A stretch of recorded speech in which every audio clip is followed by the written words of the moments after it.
welcome to more of, or the beginning of the Burlington Book Festival, wherever you're at. I'm Fran Stoddard. I have a show on Vermont Public Radio and another show or two I do on Vermont Public Television. And it's my great privilege to occasionally interview great authors, and I will be interviewing Alison in November.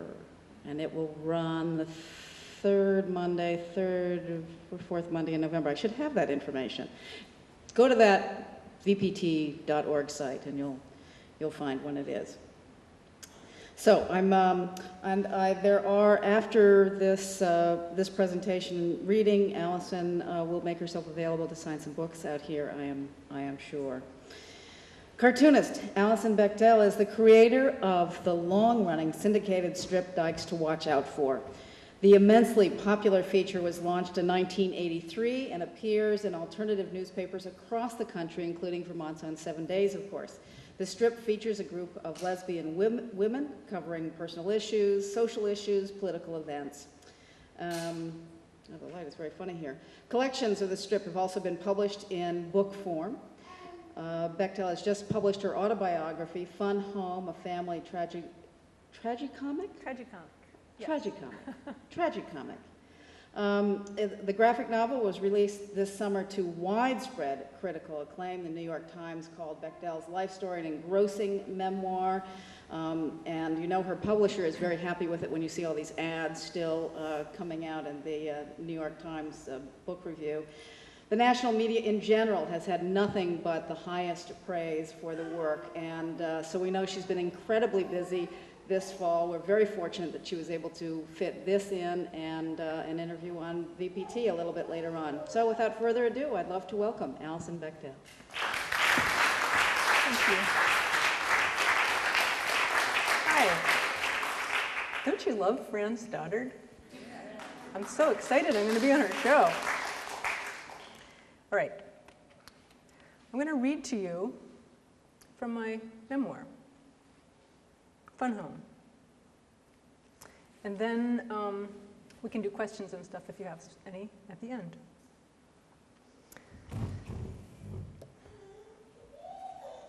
Chapter 1, Old Father, Old Artificer.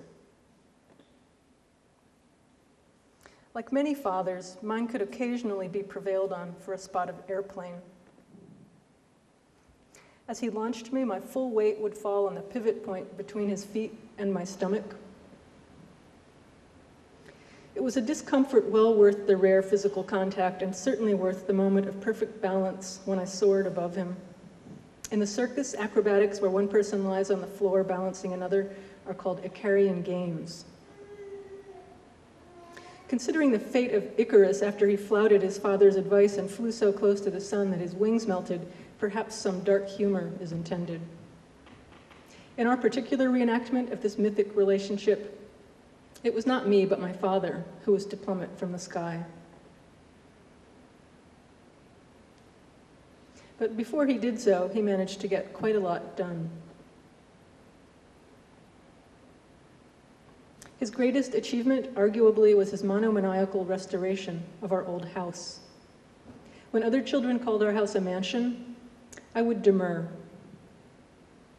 I resented the implication that my family was rich or unusual in any way.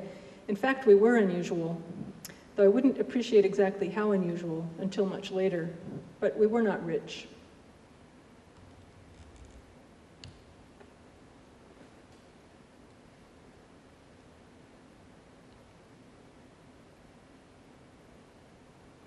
The gilt cornices, the marble fireplace, the crystal chandeliers, the shelves of calf-bound books.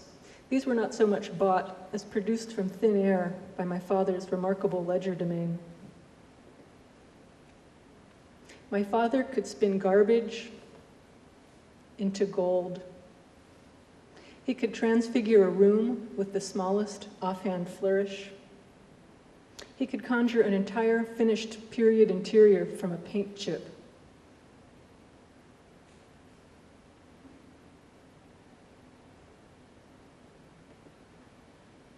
He was an alchemist of appearance, a savant of surface, a Daedalus of decor.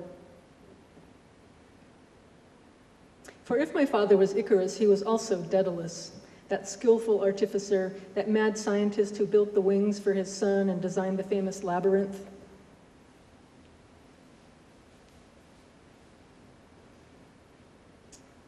And who answered not to the laws of society, but to those of his craft. Historical restoration wasn't my father's job. It was his passion. And I mean passion in every sense of the word, libidinal, manic, martyred. Our Gothic revival house had been built during the small Pennsylvania town's one brief moment of wealth from the lumber industry in 1867, but local fortunes had declined steadily from that point. And by the time my parents bought the place in 1962, it was a shell of its former self. The shutters and scrollwork were gone. The clapboards had been sheathed with scabrous shingles. The bare light bulbs revealed dingy wartime wallpaper and woodwork painted pastel green. All that was left of the house's lumber-era glory were the exuberant front porch supports. But over the next 10 years, my father would restore the house to its original condition and then some.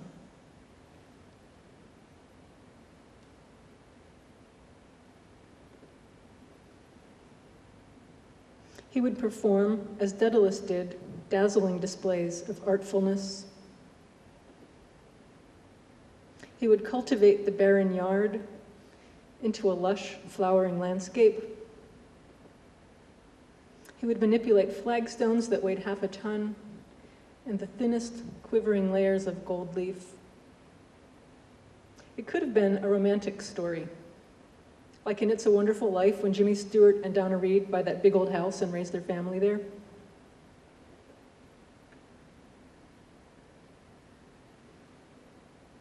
Can people read that?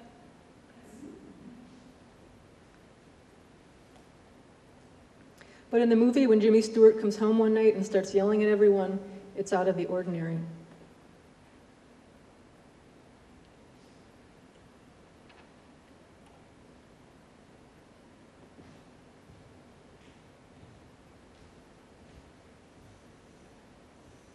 Daedalus, too, was indifferent to the human cost of his projects. He blithely betrayed the king, for example, when the queen asked him to build her a cow disguise so she could seduce the white bull.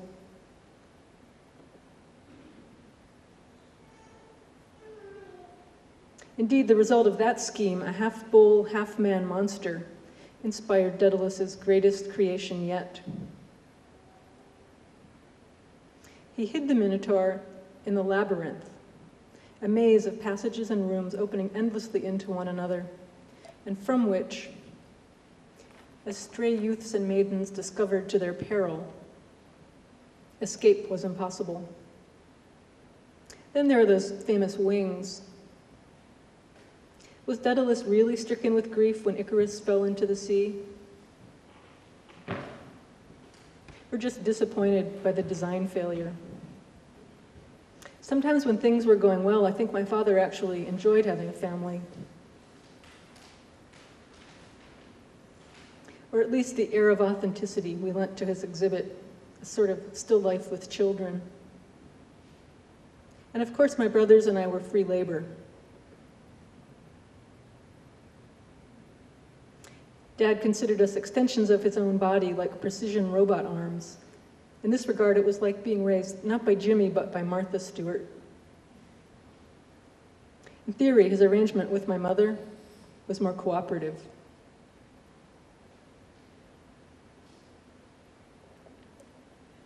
In practice, it was not.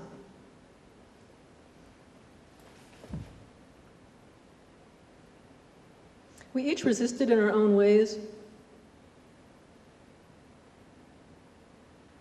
But in the end, we were equally powerless before my father's curatorial onslaught.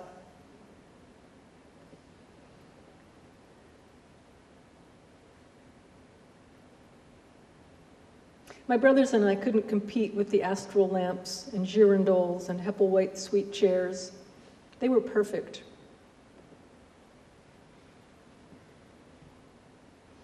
I grew to resent the way my father treated his furniture like children and his children like furniture. My own decided preference for the unadorned and purely functional emerged early.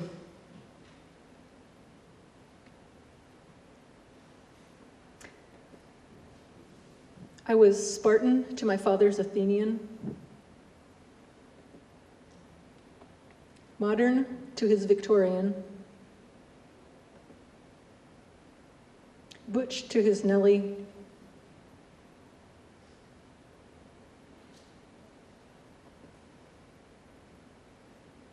utilitarian to his aesthete.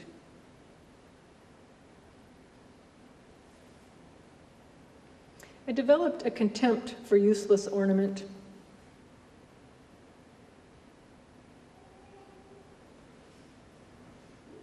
What function was served by the scrolls, tassels, and bric-a-brac that infested our house? If anything, they obscured function. They were embellishments in the worst sense. They were lies.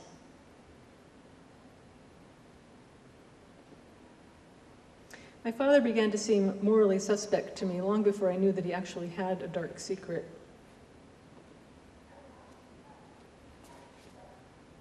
He used his skillful artifice not to make things, but to make things appear to be what they were not. That is to say, impeccable. He appeared to be an ideal husband and father, for example, but would an ideal husband and father have sex with teenage boys? It's tempting to suggest, in retrospect, that our family was a sham, that our house was not a real home at all, but the simulacrum of one, a museum. Yet we really were a family, and we really did live in those period rooms.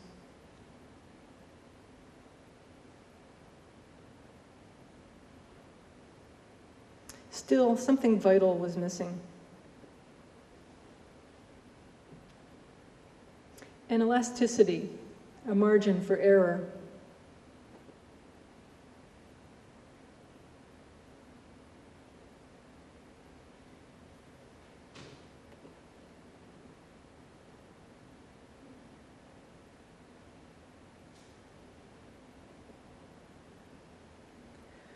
Most people, I imagine, learn to accept that they're not perfect.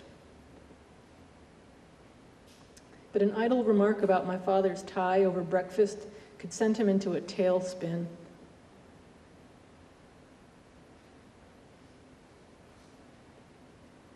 My mother established a rule.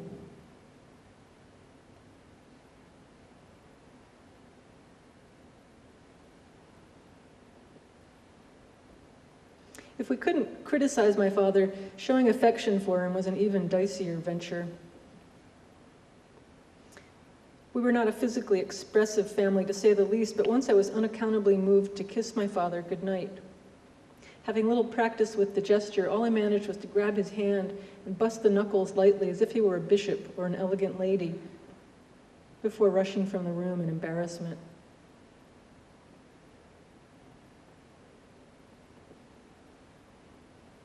This embarrassment on my part was a tiny scale model of my father's more fully developed self-loathing. His shame inhabited our house as pervasively and invisibly as the aromatic musk of aging mahogany. In fact, the meticulous period interiors were expressly designed to conceal it.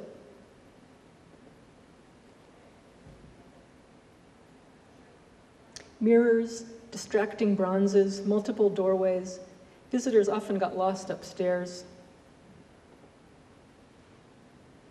My mother, my brothers, and I knew our way around well enough, but it was impossible to tell if the Minotaur lay beyond the next corner. And the constant tension was heightened by the fact that some encounters could be quite pleasant.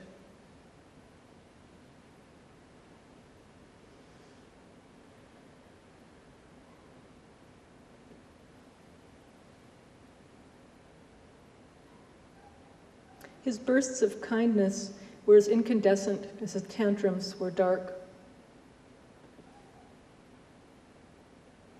Although I'm good at enumerating my father's flaws, it's hard for me to sustain much anger at him. I expect this is partly because he's dead, and partly because the bar is lower for fathers than for mothers. My mother must have bathed me hundreds of times, for example. But it's my father rinsing me off with the purple metal cup that I remember most clearly. The suffusion of warmth as the hot water sluiced over me. The sudden, unbearable cold of its absence. Was he a good father? I want to say at least he stuck around, but of course he didn't. It's true that he didn't kill himself until I was nearly 20. But his absence resonated retroactively, echoing back through all the time I knew him. Maybe it was the converse of the way amputees feel pain in a missing limb. He really was there all those years, a flesh and blood presence, steaming off the wallpaper, digging up the dogwoods, polishing the finials, smelling of sawdust and sweat and designer cologne. But I ached as if he were already gone.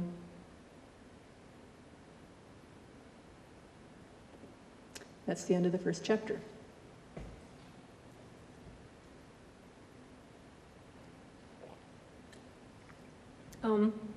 What I'd like to do now is show you a little bit of my process. Like, when you create a graphic novel, you don't just have words, you have this physical product, which means that you can't just go read from it, you have to bring all this equipment, because the pictures are very important. So I'm going to talk to you about how I drew the book.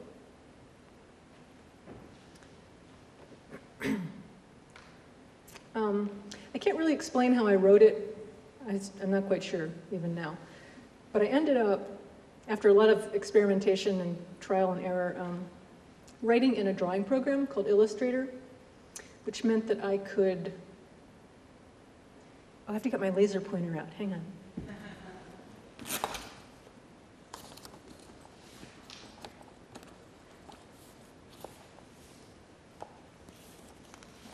Uh-oh.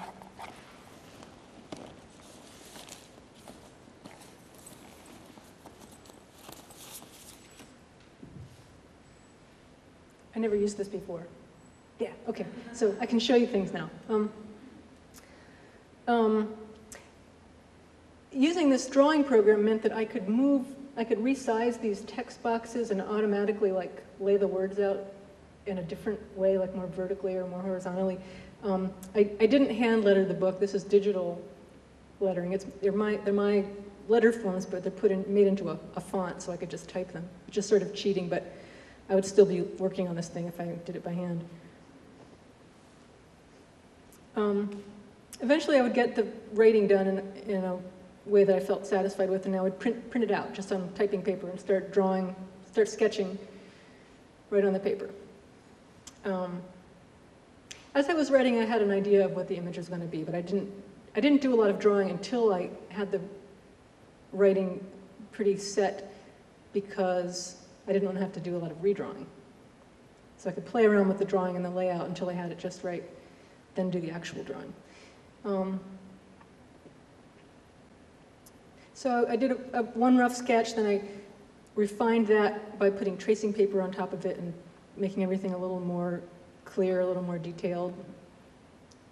And I did that one more time. This phase is very difficult and taxing for me. I'm not really good at just drawing out of my head. I put a lot of effort into these images, as you'll see. And how I do this refinement, how I get these things more detailed, is by doing a whole lot of visual research. The scene that I'm drawing happens in 1976 in Greenwich Village, and the sort of turning point is when I noticed this bunch of gay men hanging out on this rooftop.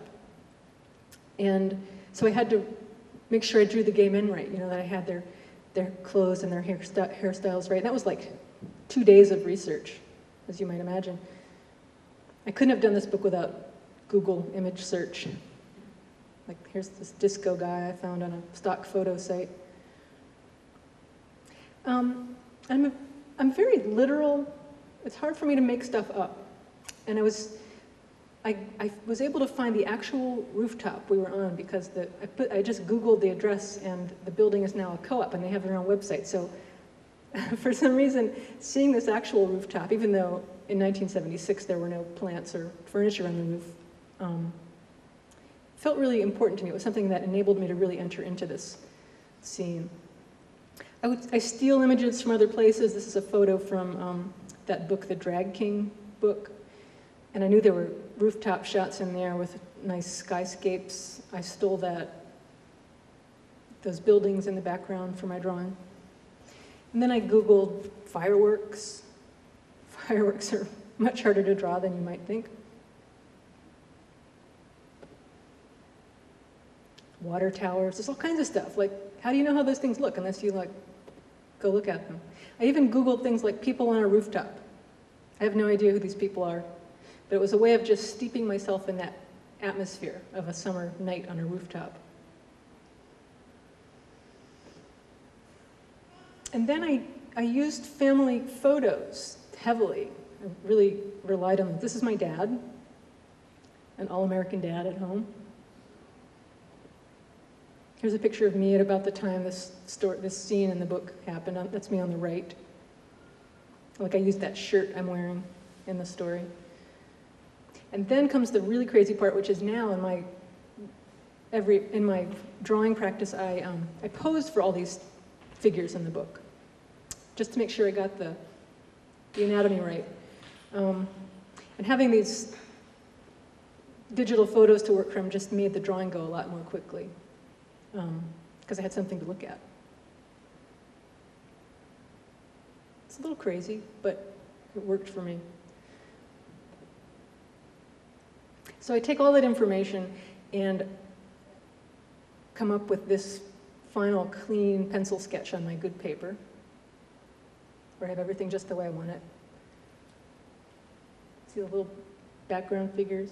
These are like so tiny, that's like, I don't know, they're like half an inch tall. Water towers, fireworks. Then comes the fun part, which is inking it. Just go over all the lines with my pen. And I fuck it up, like there's a mistake there, that building cornice, or there's a sploot there, but I can fix all that in Photoshop. I scan this into my computer, fix all the mistakes. I can just fill in the blacks with a mouse click. And then I had to do my shading.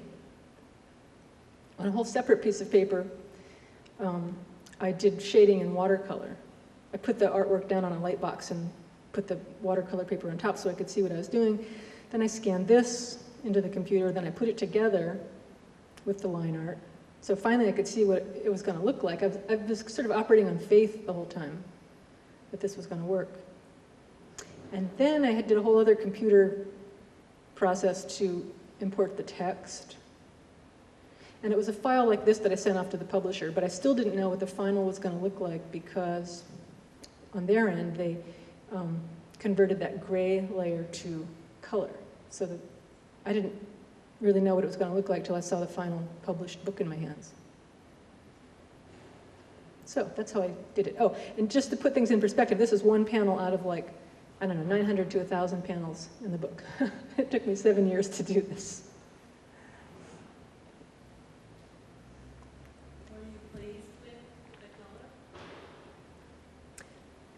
In some ways, I wish it had been a little darker in areas, but what are you going to do? So now I'm just going to read another short section, and we can have questions if you like after that. The first chapter I just read, it introduces my father as a character. In the second chapter, I talk about growing up around a funeral home. One of my dad's jobs was, he was a mortician. In the third chapter, I talk about how it was when I came out to my family as a lesbian that I found out my dad was gay, or bisexual, that he had had affairs with other men. And in this fourth chapter, I explore my relationship with my dad more, focusing on our shared homosexuality. And I also found, as I was writing the book, that My dad was a great reader, and a lot of his favorite books and authors started creeping into my book as I was writing it, to the point that they actually were structuring the book. Whole chapters would be focused on a different author or work, and this is the Proust chapter. So chapter 4, In the Shadow of Young Girls in Flower.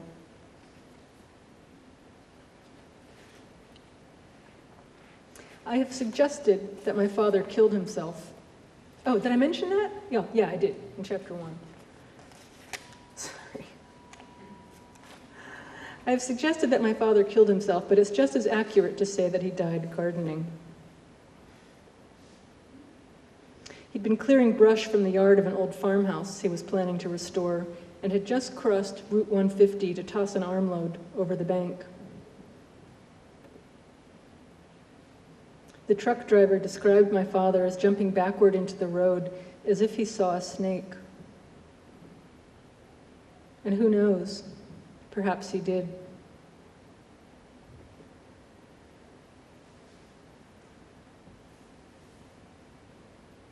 Of all his domestic inclinations, my father's decided bent for gardening was the most redolent to me of that other, more deeply disturbing bent. What kind of a man but a sissy could possibly love flowers this ardently? Our home was an efflorescence of bulbs, buds, and blooms, flowers wild and cultivated, native and imported, flowering vines and trees, silk flowers, glass flowers, needlepoint flowers, flower paintings, and where any of these failed to materialize, floral patterns. At Easter, Dad would paint goose eggs with twining tea roses. During the ensuing hunt, we would be sure to find a yellow egg in a thatch of daffodils, a lavender egg passing itself off as a crocus, and nestled in the crabapple tree, a pink egg, the precise shade of the blossoms that would soon burst forth there. Our games of baseball, already lethargic affairs, would grind to a halt as soon as the ball rolled near a perennial border. There, my father would become lost to us in a reverie of weeding. At the fun home, this is what we called the family funeral home, the fun home. At the fun home, Dad would take a break from his grisly chores to tweak the stiff arrangements delivered by the florist. Ugly as these were, their quick, damp scent masked the odor of formaldehyde. If my father had a favorite flower, it was the lilac, a tragic botanical specimen, invariably beginning to fade even before reaching its peak. This next panel is a passage of text from a book. I did a lot of that quoting from other books by just like lifting the lettering itself into my book. We stopped for a moment by the fence. Lilac time was nearly over. Some of the trees still thrust aloft in tall purple chandeliers, their tiny balls of blossom. But in many places among their foliage, where only a week before they had still been breaking in waves of fragrant foam, these were now spent and shriveled and discolored, a hollow scum, dry and scentless. That's how Proust describes the lilacs bordering Swan's Way in remembrance of things past. My father had begun reading this the year before he died.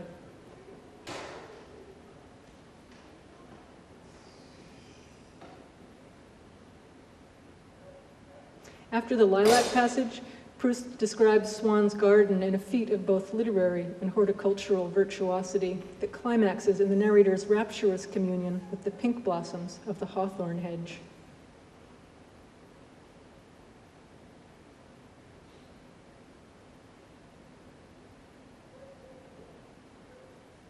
Through the hedge, Proust's narrator could see even deeper into Swan's Garden. There, surrounded by jasmine, verbena, and pansies, sat a little girl. The young narrator, failing to distinguish this girl from the general floral fecundity, instantly fell in love with her.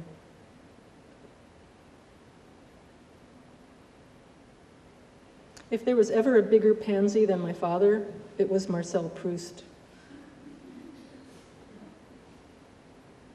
Proust would have intense emotional friendships with fashionable women, but it was young, often straight men with whom he fell in love. He would also fictionalize real people in his life by transposing their gender. The narrator's lover, Albertine, for example, is often read as a portrait of Proust's beloved chauffeur/secretary, Alfred.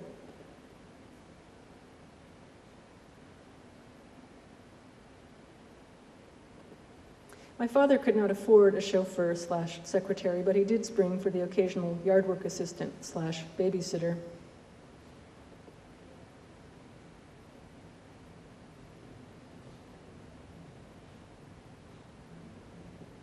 He would cultivate these young men like orchids.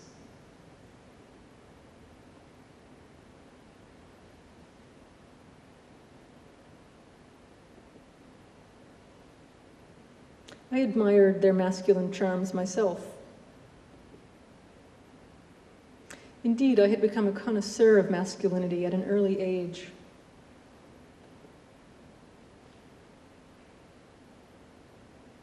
I sensed a chink in my family's armor, an undefended gap in the circle of our wagons, which cried out, it seemed to me, for some plain two-fisted sinew.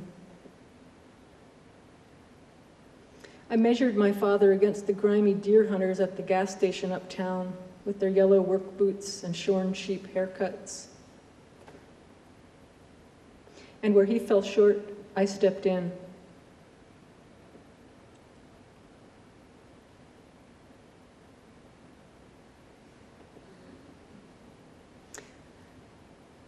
I counted as an indication of my success the nickname bestowed on me by my older cousins. No one needed to explain what it meant. It was self-descriptive, cropped, curt, percussive, practically onomatopoeic, at any rate the opposite of sissy. And despite the tyrannical power with which he held sway, it was clear to me that my father was a big sissy.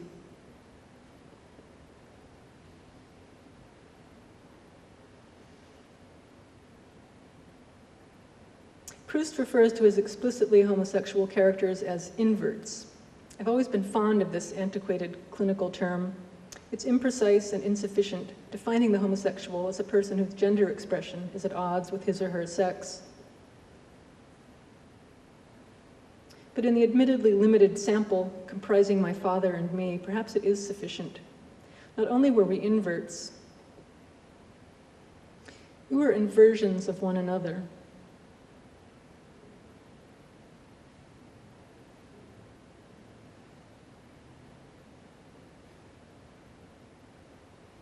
While I was trying to compensate for something unmanly in him, he was attempting to express something feminine through me.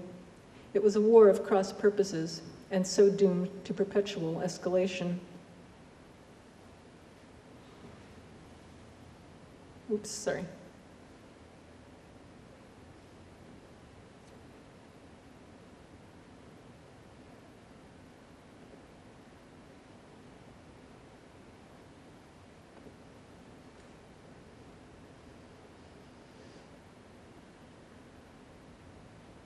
Between us lay a slender, demilitarized zone, our shared reverence for masculine beauty. But I wanted the muscles and tweed like my father wanted the velvet and pearls subjectively for myself. The objects of our desire were quite different.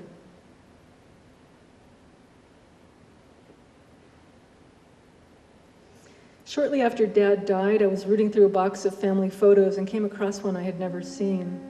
It's low contrast and out of focus, but the subject is clearly our yard work assistant / babysitter, Rob. It appears to have been taken on a vacation when I was 8, a trip on which Rob accompanied my father, my brothers, and me to the Jersey Shore.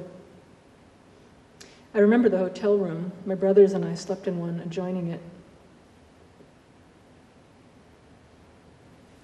The blurriness of the photo gives it an ethereal, painterly quality. Rob is gilded with morning seaside light. His hair is an aureole. In fact, the picture is beautiful. But would I be assessing its aesthetic merits so calmly if it were of a 17-year-old girl? Why am I not properly outraged? Perhaps I identify too well with my father's illicit awe.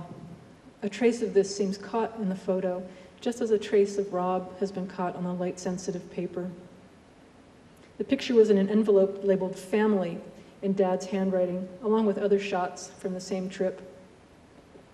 The borders of all the photos are printed August '69, but on the one of Rob, Dad has carefully blotted out the '69 and 2 small bullets on either side with a blue magic marker. It's a curiously ineffectual attempt at censorship. Why cross out the year and not the month? Why, for that matter, leave the photo in the envelope at all? In an act of prestidigitation, typical of the way my father juggled his public appearance and private reality, the evidence is simultaneously hidden and revealed. And that's all I'm going to read.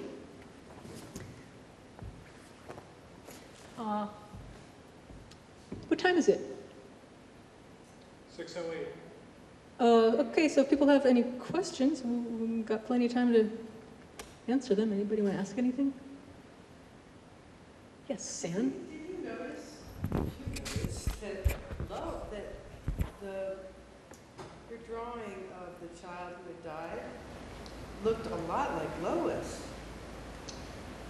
I didn't show this picture today, but there's a drawing in the book of a little boy was killed in a car wreck when I was 11, and my dad showed my brothers and me his body. It was very kind of horrifying. And Santa's saying that he looks like one of my Dykes to Watch Out For characters, the dead boy. Well, he has a crew cut. So, well, Lois used to have a crew cut. Yeah. You're right, now she has the flip. But I just noticed it was I don't think Lois is like, I don't think Lois is Billy brought back to life. I think it's just like, I only have a certain range in which I can draw. They're both people with crew cuts. Yes? Well, you said it took 7 years, and I don't know that every project would take that long, some might be longer. But assuming it takes a while, how do you get an idea of what kind of project you might want to work on? Wherein perhaps there are several important things, and maybe if it's going to take a long time. I'm not sure what you're asking. Well, you must have to make a choice about what to do next. Oh, you mean like right now? Yeah. What am I going to do next now? And if I were faced with thinking, do I really want to go 7 years? I don't think, I do want to continue working like this. I want to do more memoir, but it's not going to take me 7 years. A lot of that 7 years was spent learning the methodology. I had to learn a lot of technical stuff, and I also had to learn how to write. You know, I've been doing this comic strip for almost 25 years, but it's a very different kind of writing. It's mostly dialogue, and it's sort of journalistic. It's not really literary in the way that this book was. So I had to learn what I was doing. And I feel like I have a pretty good grasp of that now, and I certainly hope it won't take me 7 years to do another book, because I just can't afford that.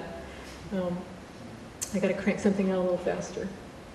Yes? Did you have an editor work with you on this? I did work the script before you started rendering the drawings? Yes, yes, and that was unusual. I've never had my cartoons edited before in all the years I've been doing them. It was, and this was the first graphic novel that my publisher, Houghton Mifflin, did. So we had to sort of figure out, how do you do that? How do you edit a graphic novel? Because I didn't want to do all the, even sketches, and then have to change them, because so much work goes into the sketches. And you know, if the editor had taken out one short passage, it would mean laying out the whole chapter differently, because it's all interlinked. You know, it depends which page. Things are, you know, on left-hand pages for a reason, and it's very tightly constructed. So I did as little drawing as possible.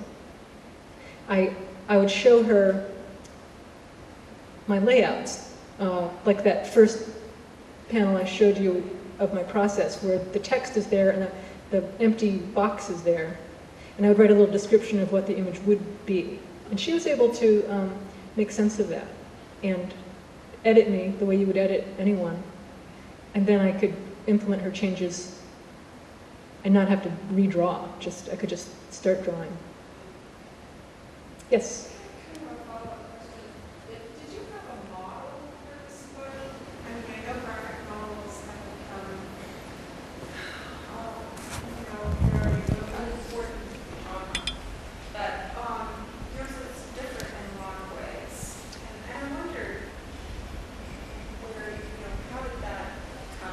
No, I really didn't have a model. I mean, that was the other thing that took so long, was figuring out what I was doing and what shape it was going to take.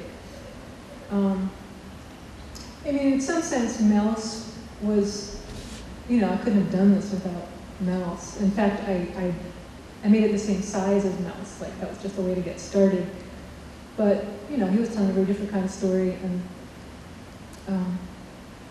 it took me like probably 3 or almost 4 years maybe before I had a sense of what the structure was going to be, that I was having these chapters that focused on different ideas, that they were sort of like visual essays. So I had to make that up. I made it up all myself. Yes? I love the way you have literature interwoven with the story. But how did you get the text from from Proust, for example? Did you just scan that into a computer and then sort of make it look? That's a very good question. No one's ever asked me that, and I put a lot of effort into that. The question was, for me, there were 2 ways to do it. One, I could just scan it and then trace from that, in which case it would be just flat, a straight-on, a two-dimensional version. Right. Or I could take a photograph of the book and actually incorporate some of that curvature of the page that you get in a real book. And I tried to do that. I tried to do that when I could. I wasn't completely consistent. There are points in the book where it's more just flat. And, you know, that's nothing yet I could do from my head, because the perspective that happens in a single line of text is incredibly subtle, and I could only do that by tracing a photograph of the book. That's amazing. Do you trace it by hand? Yes. Wow. Well, I'd take a photograph, Trace the photo. print out the photograph, Yeah. trace the photo, and then ink it. It's a little obsessive, a little crazy, but I wanted that effect. Do you use a nib pen? Yes, I use a dip pen, Hunt number 100. I know you didn't ask. I know you didn't really want to know. I do want to know, actually. Fran. This is just a little question, but I think in reading that Rob's name becomes Roy. Oh, you're very right. And technically I should fix this so it doesn't say Rob. I showed a family friend saw the galleys of the book and objected to my using the name Rob. Rob is just a name I made up. But it happened to be the name of someone my parents actually knew. And his wife thought people might think my dad had an affair with Rob. So she asked me to change the name. But it was almost going to press at that point. So I made the simplest, easiest change that I could, which is to make the B a Y. But now I should probably fix this so I don't have to explain this and reveal the whole thing.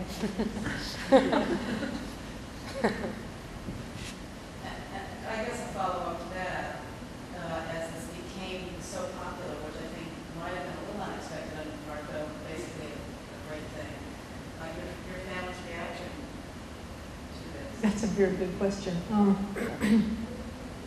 I thought I was being very responsible. I showed the manuscript to my family. They knew I was doing it. They seemed okay with it.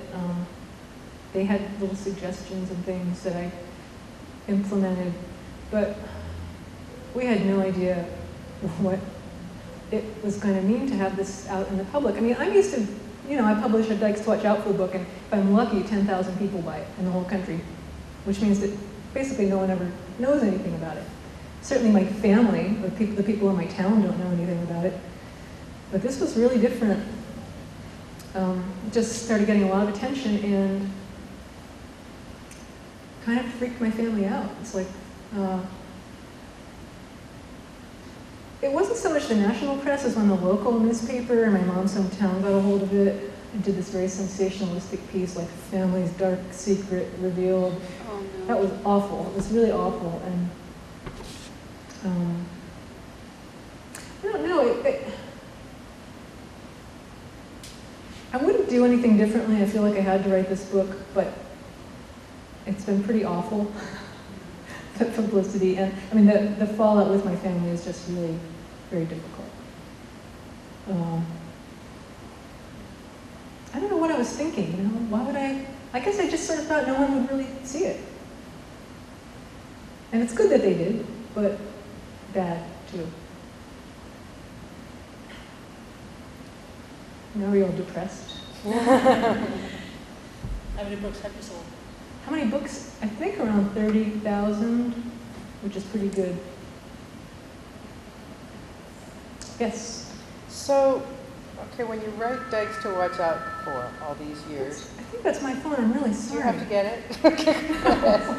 That's so rude. I always forget to turn it off. I've turned mine off. Okay, no, I didn't even bring mine up. So It'll that's stop very when- light, and I imagine, that you get laughs, with what you're doing while you're writing it. You make jokes, and so you kind of are entertaining yourself in a humorous way, versus the 7 years of a heavy subject material that must have been pretty hard on some ways.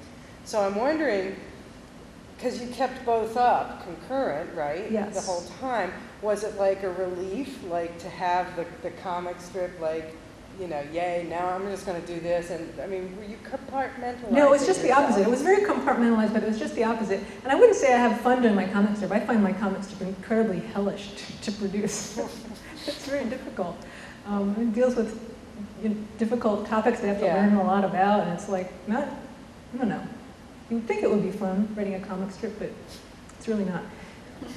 But what all I wanted to do was write the memoir. And so it was very frustrating to have to stop that process every 2 weeks, or toward the end every 3 weeks, and try and crank out the comic strip. But I'm very glad I had to do it because it gave a structure to my life, and I function much better when I have things that I can play off one another.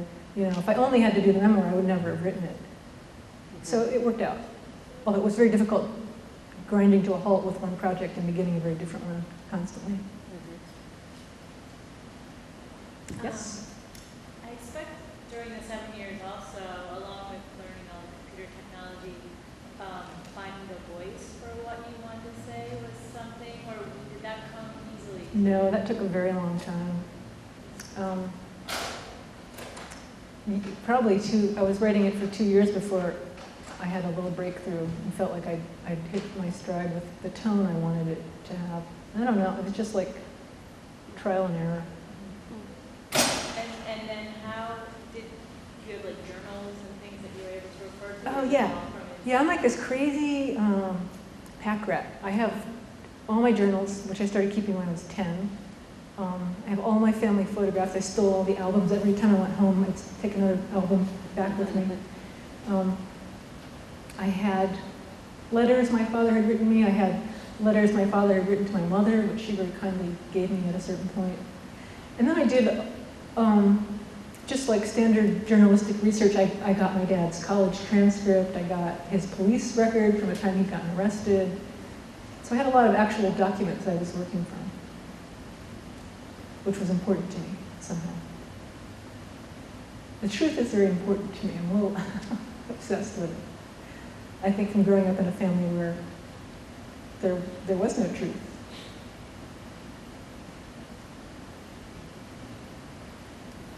All right, you want to go play now? It's a beautiful day out. Yes. Thank you very much.